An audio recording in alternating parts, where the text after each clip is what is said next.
Welcome to Bench to Bedside, a weekly series of live conversations about recent advances in cancer, from the research bench to treatment at the patient's bedside. And now, your host and the director of the University of Kansas Cancer Center, Dr. Roy Jensen.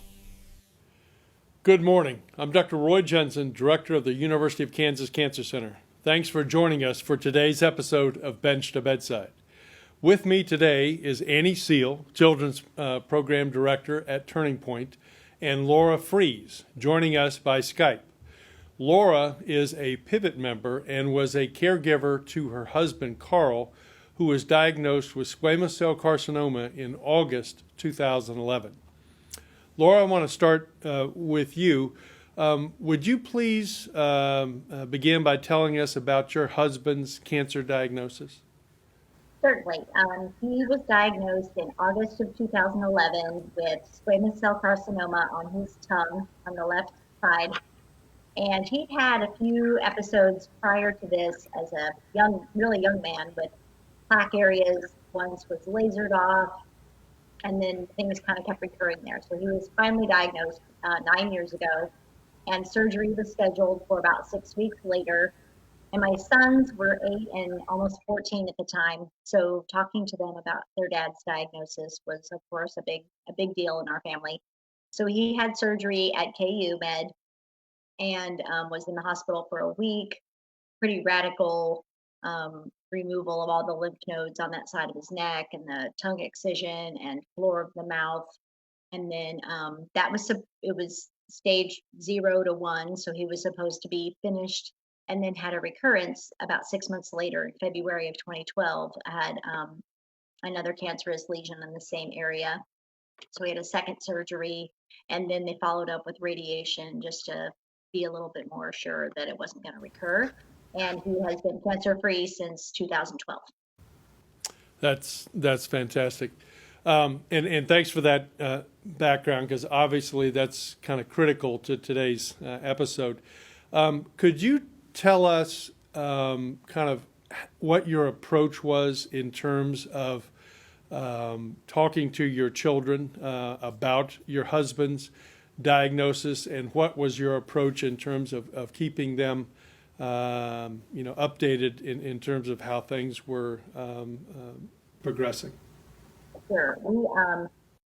We talked to each other ahead of time, and then we sat both of the boys down together and told them their dad had cancer and the tongue. And we went so far as to explain the type of cancer and kind of what treatment options were, and assured them that, the doctors were going to do everything they possibly could, and that we would be really aggressive, but that things were going to be kind of hard with their schedules and things like that while dad was in the hospital.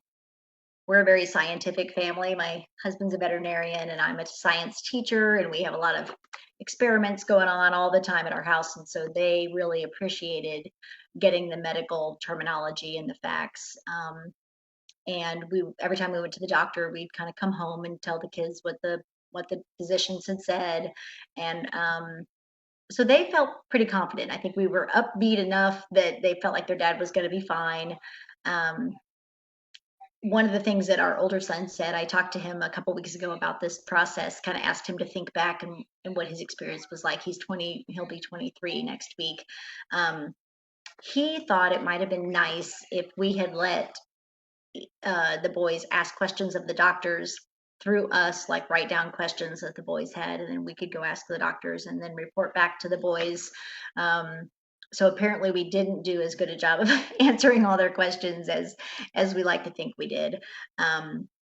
They both went with Carl to a radiation treatment at KU, and they enjoyed seeing that experience and meeting the team, and thought, as we all did, that everybody at KU was super caring and competent, and that was the best place for Carl to be. So we approached it from a very proactive standpoint and explained a lot of things. And another thing my son said, he wished we had explained a little bit more about what the surgery was going to be like. I think kids have that image of cancer patients from television, like chemotherapy and maybe losing your hair and being sick. And Carl didn't have chemotherapy. The surgery was the primary treatment for him. And that was maybe a little bit less familiar to the boys. I see. So, Laura, you're a member of Pivot, but probably have maybe a little bit of a different background than what, say, many of our Pivot members have. Could you tell us, kind of what got you into Pivot and about your experience since you've been a member? Sure. Carl was invited to join Pivot as a patient, obviously, and a panel discussion on long-term survivorship after cancer. And then I was invited to join that conversation as a caregiver, as what questions we had long after the diagnosis and surgery and treatment were over. And that was really eye-opening for me to see it from more patient standpoint, because I only had my own experience with Carl, and to get to provide some of those questions as the caregiver too. I participated in the spring. Pivot had weekly Zoom meetings for anybody to just kind of check in and talk about how we were dealing with the pandemic and how that was affecting patients that are in treatment. So that was really also educational for me. And then Carl and I are both currently working with Dr. Kevin Sykes on a grant proposal that he's written to add more resources for oral cancer survivors and their families. So we've been screening some websites and some resources and giving him feedback on his grant proposal. We were supposed to go to a symposium in Chicago this summer on that, and of course that got canceled. So being part of Pivot is really important to Carl. As the person kind of on the other side, the long-term survivorship with cancer, he really, really wants to be able to give back to not only to KU for taking care of him, but to other patients who are just in the thick of things right now.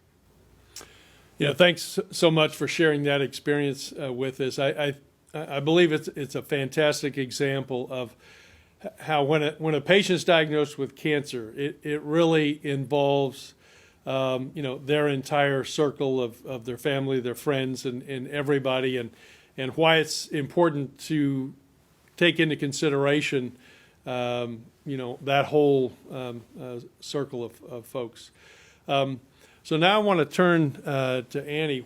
Why,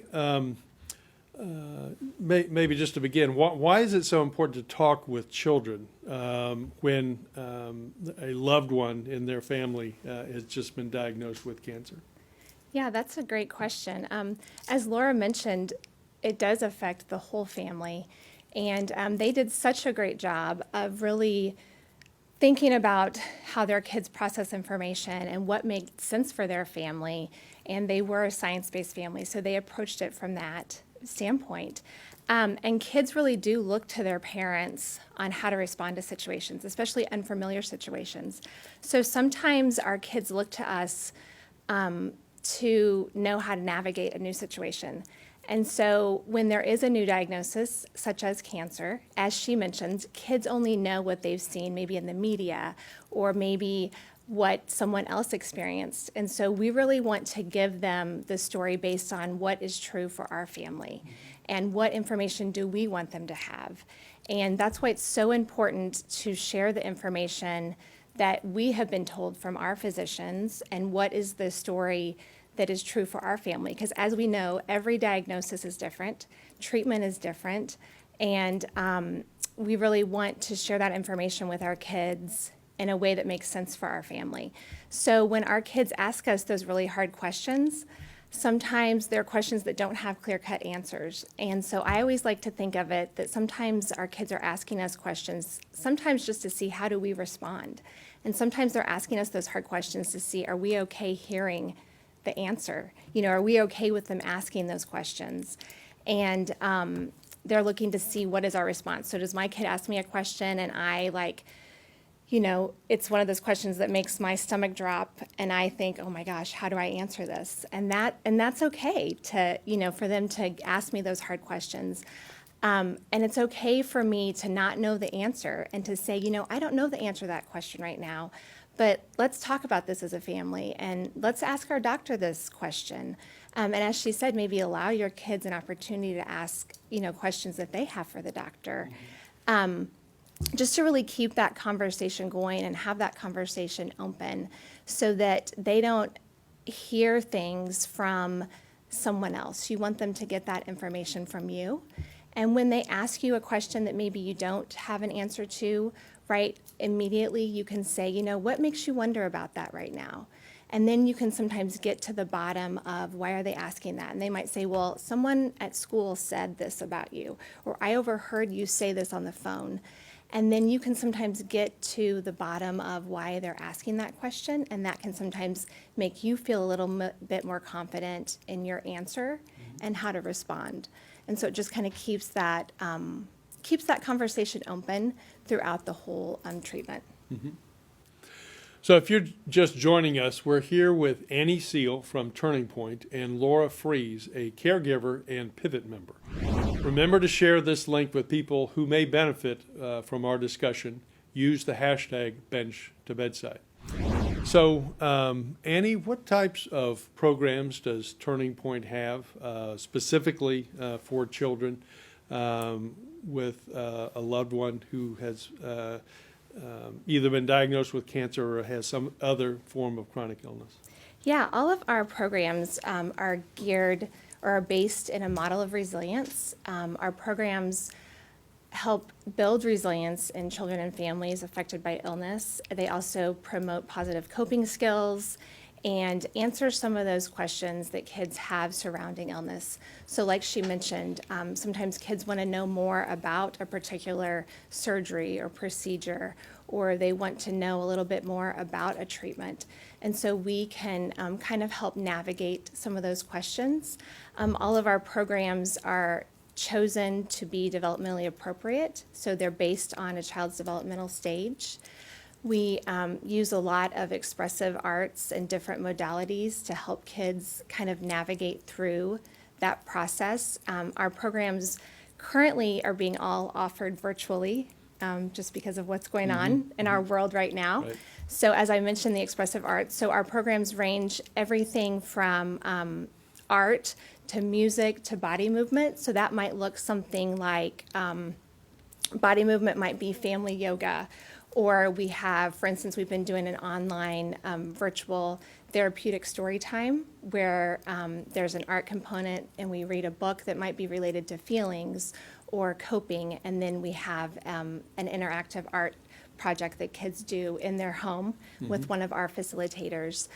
We might also provide some play-based programs that would be maybe medical play, where kids are able to kind of clarify misconceptions that they might have about medical procedures or concerns that they have. And we do all of that through play and art. Okay.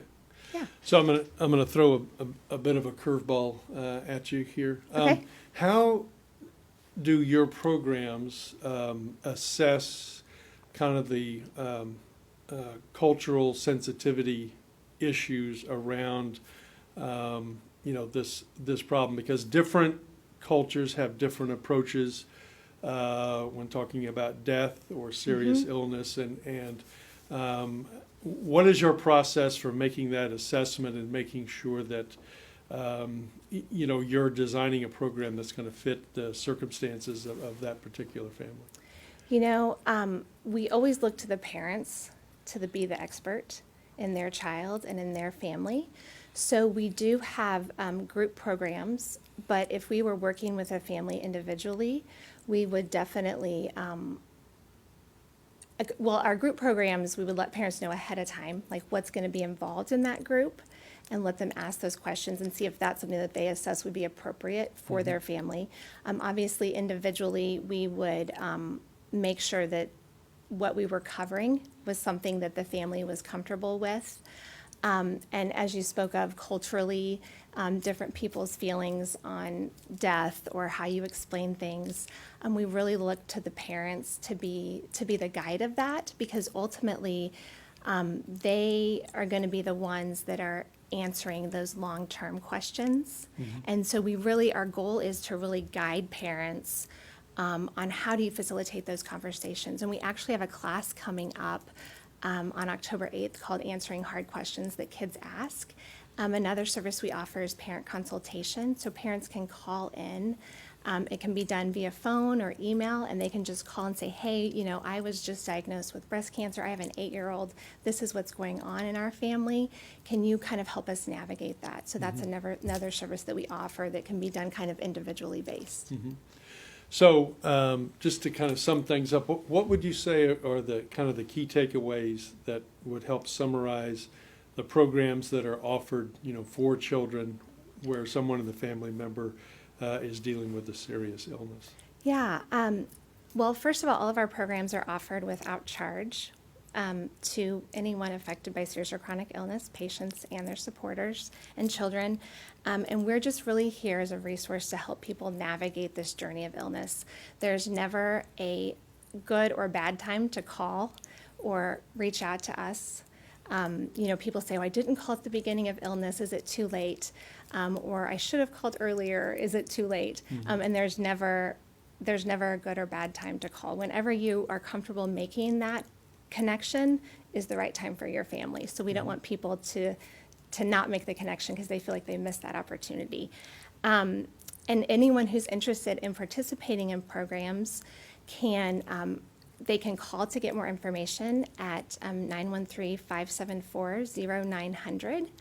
They can also, we have a community calendar that's printed every 2 months where you can find all of our classes that are offered.